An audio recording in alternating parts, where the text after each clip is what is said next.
Good morning everyone. आज है 5 अगस्त 2023 और मेरा वीकेंड शुरू हो गया क्योंकि फ्राइडे है। तो मैंने सोचा कि क्यों ना अपना पैसा सही जगह इन्वेस्ट कर लिया जाए, विच इज़ ऑन मी, है ना। अपनी मस्ती में पैसा इन्वेस्ट करने से बढ़िया और क्या हो सकता है। तो मैंने कर ली मुंबई की फ़्लाइट बुक और कर लिया एक बढ़िया सा होटल बुक और मैं मज़े करूँगी। अब आप शायद ये पूछ सकते हैं कि वाई मुंबई। पता नहीं क्यों मुंबई इज़ अ माया नगरी। वहाँ के लोग, वहाँ की चीज़ें, वहाँ के होटल इंडस्ट्री और फिर वहाँ की शूटिंग्स, जब भी आप होटल में जाते हैं तो कोई ना कोई शूटिंग मिल ही जाती है। तो वो सारी चीज़ें बहुत अट्रैक्ट करती हैं मुझे। इसलिए जैसे ही वीकेंड आया और मुझे इस वीकेंड कुछ काम भी नहीं था, मेरा घर का इंटीरियर चल रहा है, थोड़ा थोड़ा काम चल रहा है और मेरी मॉम वहाँ है, वो देख लेंगी। तो मैंने सोचा चलो हम घूमने चलते हैं थोड़ी दिन के लिए। I will be back. मैं इसी हफ्ते वापस आ जाऊँगी। एक बार जा रही हूँ तो अच्छे से, मतलब 1-2 दिन के लिए रह के फिर वापस आ जाऊँगी, है। आज हम टॉपिक कवर करेंगे बुक्स के बारे में। अब मैं ये टॉपिक क्यों कवर कर रही हूँ, क्योंकि थोड़े दिनों पहले मेरे पास एक बच्ची का कॉल आया था और वो सी के एग्ज़ाम में फ़ेल हो गई थी। और मेरी मौसी की ही, मतलब मेरी कोई दूर की मौसी हैं वो, जिन्होंने मुझे फ़ोन किया कि मेरी बेटी बहुत डिप्रेस्ड सी है, उससे बात करो। मैंने उससे बात करी और फिर मुझे ऐसा लगा कि she is not ready for becoming CA।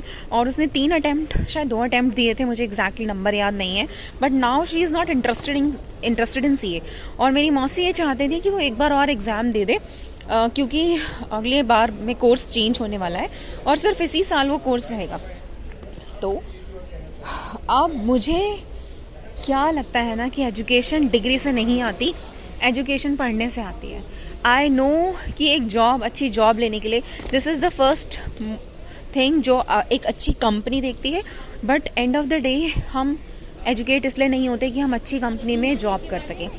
Motive ये बना लिया है हमने कि हम एक अच्छी कंपनी में जॉब कर सकें, बल्कि ये मोटिव होना नहीं चाहिए।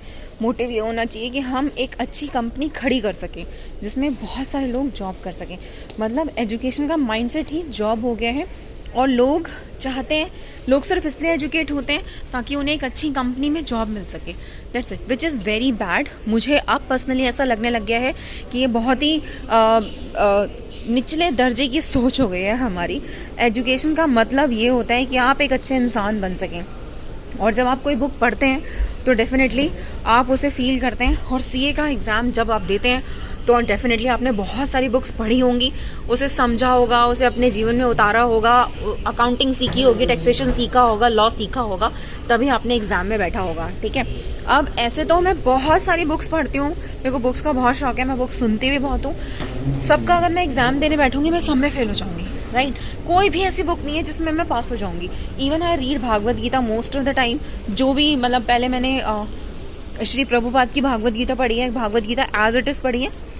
उसके बाद अब थोड़ा ओशो का भी क्रेज़ चढ़ा है मुझ पे, तो मैं ओशो की भागवत गीता पढ़ रही हूँ। इसके अलावा अष्टावक्र गीता बहुत मुझे अच्छी लगती है, अब मैंने वो भी स्टार्ट करी है। तो ऐसे करके मैंने काफ़ी सारी बुक्स पढ़ी हैं और भी बहुत सारे राइटर्स की बहुत सारी बुक्स पढ़ी हैं मैंने। मैं अपने रिचुअल्स के ज़्यादा, मतलब मेरे को हमेशा ऐसा लगता है कि this is the book, Bhagavad Gita is the book जिसने मेरी लाइफ चेंज करी, जिसने मुझे इस लायक बनाया कि मैं चीज़ों को अच्छे से ऑब्जर्व कर सकूँ, समझ सकूँ और एक बेहतर जीवन जी सकूँ, ये कह सकते हैं। तो बुक्स का ये होता है कि जब आप उसे एक बार पढ़ लेते हैं ना, नॉर्मली ऐसा कहा जाता है कि एक बुक को 4 बार पढ़ना चाहिए ताकि आप उस राइटर को फील कर सको, उसकी फीलिंग को फील कर सको कि उसने क्या सोचा होगा जब वो बुक लिख रहा होगा। ठीक है। तो अब भागवत गीता तो श्री कृष्ण भगवान ने बोली है, उनको तो हम, आई विश कि कभी हम फील कर पाऊँ मैं, पर उन्हें समझ पाना it's not a easy task. तो भागवत गीता तो आप जितनी बार पढ़ोगे आपको लगेगा कि उतनी बार आपने कुछ नया सीखा। ठीक है। तो keep on reading Bhagavad Gita. ऐसे ही CA की बुक्स अगर आपने पढ़ ली है, 2 बार पढ़ ली, 2 बार पढ़ ली, 4 बार पढ़ ली, इट मीन्स कि इट इज़ डन, उसने अपना काम कर दिया। अब अगर इंस्टीट्यूट ने डिग्री नहीं दी है तो उससे डिप्रेस्ड होने की ज़रूरत नहीं है, क्योंकि कभी कभी ऐसा होता है कि शायद यही भगवान का डिसीजन होता है। अब मेरे बहुत से फ्रेंड हैं ऐसे जो CA नहीं बने but they are well settled. मतलब उन्होंने अपना कुछ ना कुछ कोचिंग सेंटर खोल लिया या फिर कोई एजुकेशन इंस्टीट्यूट खोल लिया या फिर कहीं जॉब लगी और उसमें वो बहुत अच्छा कर रहा है। ट्यूशन तो बहुत सारे लोगों ने स्टार्ट किया और वो बहुत अच्छा कर रहे हैं ट्यूशन्स में। ठीक है। तो ये ज़रूरी नहीं है कि कोई इंस्टीट्यूट आपको प्रूफ दे कि आपने ये बुक पढ़ी है। अब जैसे मैं इतनी बुक्स पढ़ती हूँ, मेरे को कोई इंस्टीट्यूट प्रूफ नहीं देता कि मैं ये बुक्स पढ़ती हूँ। सिर्फ एक बार इंस्टीट्यूट ने CA की degree they the, that's it. ये हुई एक बात, ये हुआ वो नज़रिया, अगर आप करना ही नहीं चाहते कुछ। ठीक है। दूसरा नज़रिया हमेशा ये कहता है कि नेवर गिव अप। तो ये इम्पॉर्टेंट चीज़ है जो मेरी मौसी एग्जैक्टली चाहती थी कि वो गिव अप ना करे उनका बच्चा। तो आप हार ना माने, कभी भी ज़िंदगी में हार ना माने। अगर आपने कोई लक्ष्य बनाया है अपना, तो कोशिश करें कि हम उस लक्ष्य को पूरा करें, ठीक है। आप तब तक नहीं हारते जब तक आप खुद नहीं हारते। आपको कोई नहीं हरा सकता तब तक, ना ही कोई इंस्टीट्यूट, ना ही कोई इंसान, ना ही कोई भगवान नहीं हरा सकता आपको तब तक जब तक आपने ठान लिया है। बट हाँ, मेरे को अब ऐसा यकीन होने लगा है कि destiny is more than your will power. कभी कभी हमें डेस्टिनी ना बार बार हम अपनी तरफ पुकारती है। तो अगर आपको लगता है कि आपने एक पर्टिकुलर एज या एक पर्टिकुलर टाइम दे दिया है किसी चीज़ को, तो उसके बाद आप उसे नहीं करना चाहते और it's not a last option, you have multiple options, तो ठीक है, फिर आप उसे छोड़ के आगे बढ़ जाइए। इसमें ऐसा कुछ नहीं है। Education is not degree is not something जो आपको जॉब दिलाएगी। It's always your experience, your decision making power which make money for you.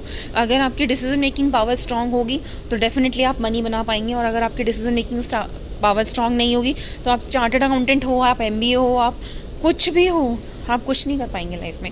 इसलिए make your self a better decision maker, a better person, जो किसी का दिल ना दुखाए, और चीज़ों को ऑब्जर्व करना सीखें। और सबसे इम्पॉर्टेंट होता है कि लोगों को, अपने आसपास के लोगों को खुश रखें। कोशिश करें कि उन्हें आपकी वजह से कभी कोई दिक्कत ना हो, और अपनी ज़िंदगी को अच्छे से जिए।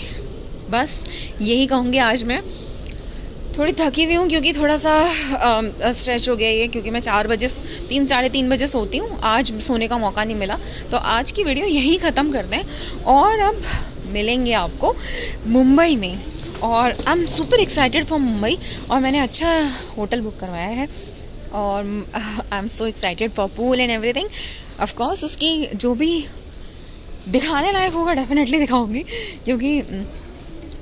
क्योंकि कोई है नहीं जो मेरा कैमरा पकड़ के मुझे दिखा सके। तो वो मैं अपनी आंखों से क्या देख रही हूँ वो सब आपको मैं ज़रूर दिखाऊंगी। तो अब मेरा द्वार खुल गए हैं, विच इज़ 37A, और फिर हम जाएंगे वहाँ पे, और फिर हम सीधा उतरेंगे मुंबई में। Bye bye guys, bye bye Delhi.